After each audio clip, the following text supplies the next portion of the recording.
Инкубатор, брудер, клетка, құс шаруашылығына қатысты арналған тауарлардың барлығы сатылымда бар. Инкубаторлар 9 жұмыртқалықтан бастап 2000-3000 жұмыртқалыққа дейін барады. 5000 онлықтар, олар қолдан жасалады. Қазақстанский, российский және қытайский инкубаторлар барлығы сапалы.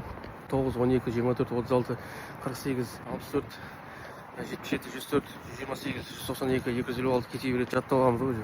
512-лік бар, 1112-лік бар. Деген сияқты ары қарай кете береді инкубаторлар. Ағайын осындай инкубаторлар іздеулесеңіздер хабарласыңыздар. Қазақстан маркасына бар. Инкубатор, брудер, клетка, тағы да басқа құс шаруашылығына қатысты тауарлардың барлығы бар. Кормушка, поилка деген сияқты. Егер де грантпен алсаңыздар, немесе басқа мемлекеттен қаражат алсаңыздар, документ тапсыру керек болса, сол документтермен, фискальный чек, накладноймен, счет фактурасымен барлығын жасап береміз. Шаруашылығына қызығып жүрген кісілер болса, менің видеомды жіберіп қойыңыздар. Комментарийге жазып отырыңыздар, сақтаныңыздар, тіркеліп отырыңыздар каналдарыма. Менде жалпы сол құс шаруашылығына қатысты, басымның құсқа қатысты тауарлардың барлығы, құсқа қатысты информация бар, сондай айтып отырамын. Аман болыңыздар ағайын, хабарласыңыздар, сау болыңыздар.